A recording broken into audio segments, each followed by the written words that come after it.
This is terrible. I thought the Divisional D was doing it. Same here.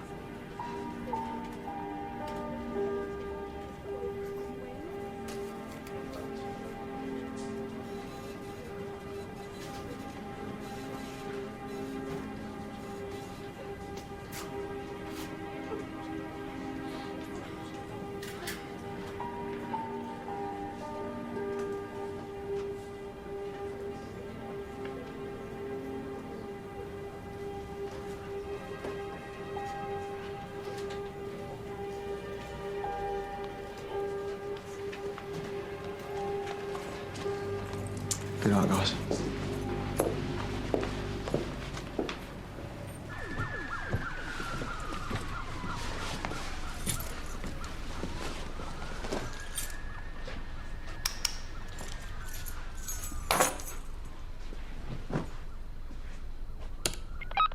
You have 8 new messages.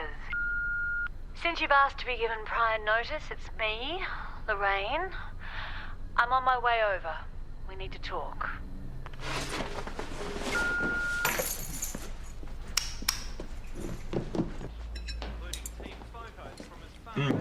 Thanks, Mum.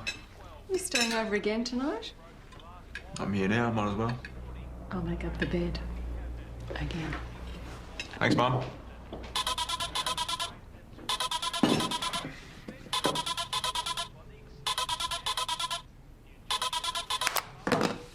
Third time in 2 weeks you've crashed here. Miss us, do you? Oh, come on, tell us. You're hiding from someone. Some woman, you mean? Hey, how's that partner of yours, Duncan? Lonely. He split up with his fiancée. His suits aren't so well pressed now. Well, I could press him for him. Okay, before I could even consider you and Duncan getting together, I'd first have to tie him up and emasculate him with a whippersnapper. She's not interested in him like that. Oh, good. She's interested in his girlfriend. Is there something you want to tell me, little sis? She's a fashion buyer. I'm just so sick of being in sales. I know more about clothes than half the buyers in the store, and all I Told you need they is split up. somebody... It's bad luck. Hey, can you turn this up? It's one of our homicides. Don't change the subject. I'm not. We're investigating his murder. Like many reporters, my husband trod on toes. The snail's pace of the investigation into his death may seem to indicate that some of those toes are wearing police-issue boots.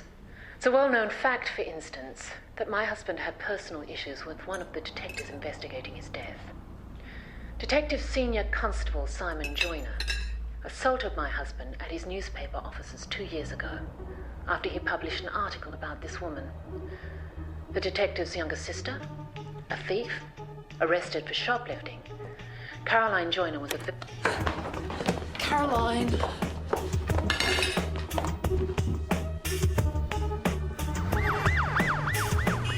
We got blindsided, Wolf. And now we all look like idiots. Detective Joyner admitted to punching Zawolski, sir, but it happened 2.5 years ago.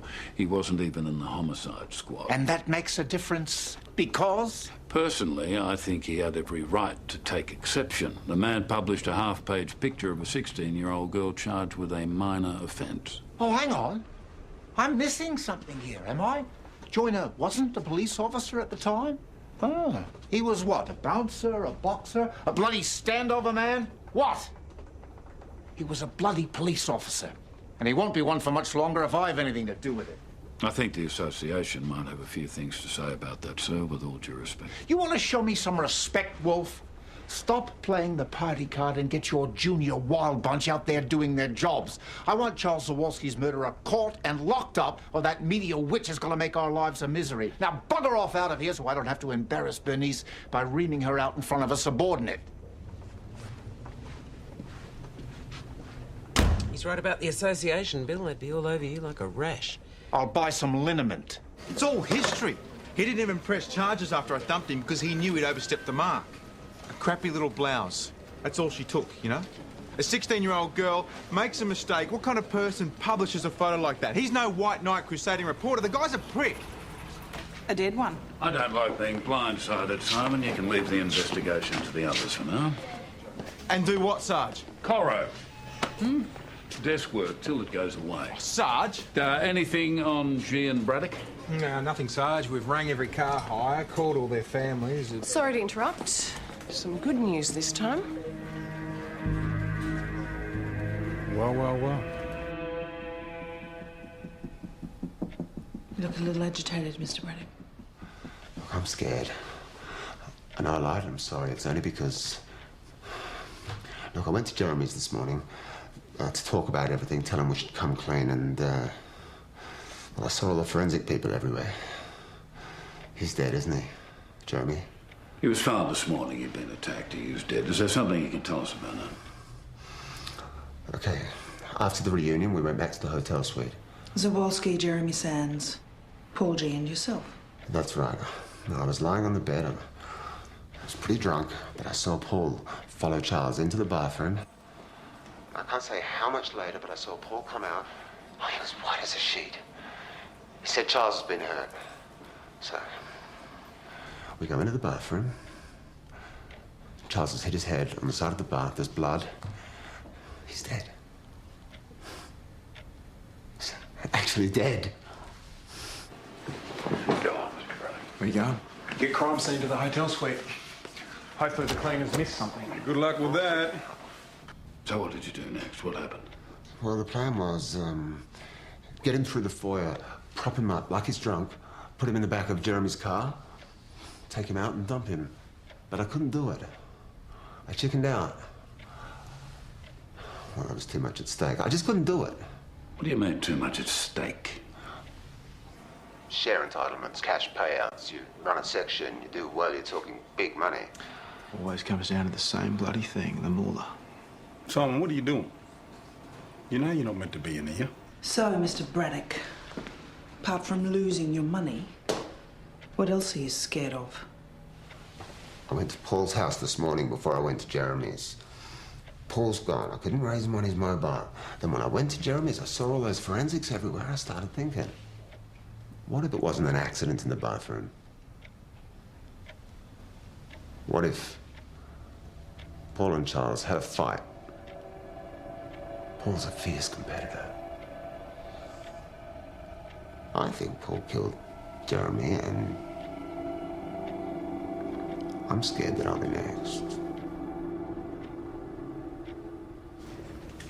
Uniforms are going to do hourly checks on him after they've dropped him home. We do not want another body in the morgue doing. How'd you go at the hotel? Yeah, well, the cleaners had been through Duncan, but the crime scene guys still found traces of blood in the hotel suite's bathroom. It's being analysed. What about the CCTV footage from before? Yeah, checks out. 2 men supporting a drunk guy. It's being enhanced, but it's already pretty clear. Paul G. and Jeremy Sands with Zawalski. So story checks out. Any news on G? No, Sarge. It's probably already in the Bahamas. His envelope. When is he going to be back? Could be an hour or two. Well, I've rung him 3 times already. I understand, Mr. Cosgrove. Why Excuse don't me, you take a are you Sergeant Wolf's detectives? Mr. Cosgrove, isn't it? Are you even interested in what happened to my girl? Sir. All I see on TV is stuff about the Zawalski character. What is it? Melinda's not worth the attention. All you're interested in is chasing headlines. That's not true, sir. We find whoever killed Zawalski, we find the person responsible for the death of your daughter. It's that simple. Just want a face to put to what happened. Something to hate. We have 3 possible suspects. One of them's dead. Yeah, saw that on the news. So one of the others did it, did they? We don't know. But we're going to find out. So perhaps you should go home, sir, and trust us to do that. Okay?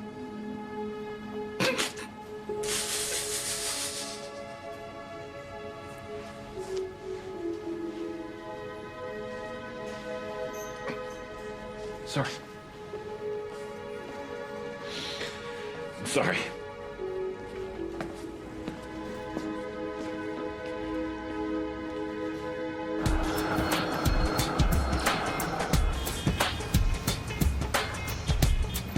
Celia, what are you doing here? Well, haven't you got my messages? Well, it's Caroline. She's been sacked from a job. What? I can't do that. They fired her. They said they didn't need that kind of publicity.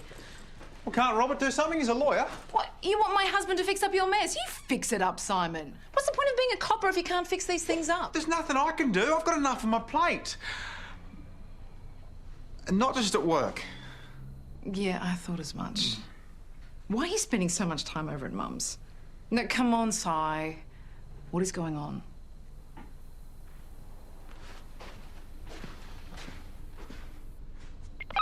You have 12 new messages. It's me again. Will you please answer my messages? We really need to talk.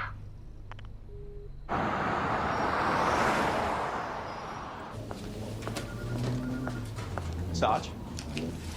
Simon. Am I still on Coro? Hmm? Over something that happened 2.5 years ago. That is correct. You know, I think that's almost as unfair as my little sister getting the sack because all this crap got dredged up. I tell you, if Zawalski was still alive, I would happily give him another thumb. She got sacked. That wanted flag paid off. Gee whiz has been picked up at the bus depot. Stanley, you ready? Ah, man, that meeting with Petrol. Don't even think about trying to get out of it. Mulholland said I have to go. That means you as well. Yeah, I wonder if we could put it off for a while. Why do that? It's like going to the dentist. Get it over with. Paul G has been located. Oh. You think you can get a confession out of him? Give me the time, yes, I can. Change the appointment. I'd prefer to go there with it sold. See if she puts that on a pathetic program. Couldn't afford a plane ticket, Paul. I thought you guys were millionaires. Look, I was just trying to get back to Sydney incognito, okay? Actually, mate, that's called doing a runner. What happened? After you beat Sands to death, you couldn't find Josh Braddock to do him as well, so you decided to make a run for it. What? Jeremy's dead too. Don't look so surprised, Paul. Josh Braddock told us what happened in that hotel. Everything. Now we want to hear it from your mouth. I don't know exactly what happened. It started in the bathroom. Yes. Between you and Zawalski. No, between Zawalski and Josh. That's not what Josh told us. It's true. It wasn't me. Josh must have done it. He killed Jeremy. Just like he killed Charles. 2 suspects. Both telling the same story about each other. And you delayed our meeting in order to tell me this. Wouldn't your time be better spent trying to figure out which one's lying? Well, perhaps it would help if we had a better understanding of your husband's reasons for going on to the hotel after the reunion. I don't know why he went. What do you know, Miss Mild? Surely you and your husband talked. He said there was a story. Something he was investigating. He had the goods on someone there, he said. What was the story? Charles liked to keep things to himself. But all that grief they gave him over the years, I think he was planning on enjoying the reunion even more than usual. Get his own back. And you didn't think to tell us this before? I don't care for your tone, Superintendent. It's your job to find my husband's killer, not mine. I'll tell you why she didn't mention the story before. She was protecting her own story opportunity. What, of the back of a dead husband? Oh, yeah, I wouldn't put it past her, you're right. Yeah, well, according to the gossip magazines, if they're true, it was a poisonous marriage. So, all we have to do is find out what Zawalski's hot story was, who's involved, and we'll know who's lying. In the meantime, I'm going to have to let them go. They're both claiming to be innocent. I can't prove otherwise. Superintendent... Have you seen this nonsense? What nonsense would that be, Bill? That media cow previewing her next special on her toy boy bloody husband. I'll switch the bloody box A on. News Review exclusive. We reveal murdered journalist Charles Zawalski was investigating the mystery fire that destroyed these heritage homes. Tonight we have footage of that blaze. I'll also be asking the obvious question. How is it possible for this program to uncover the facts when the police are apparently completely unable to do so? Who does she think she is? Does she think she's above the law? We need to get hold of Zawalski's computer. Well, I'll give you 3 guesses where that is, and you'll only need 1. You can't take that. Using it, were you? It's my husband's personal property. It's evidence. Read the warrant. Tell Superintendent Waverley I'll be dropping by in the morning. With my lawyers.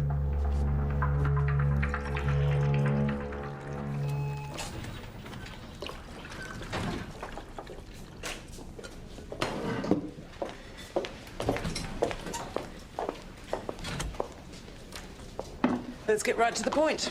Good. Economy of style. We like that.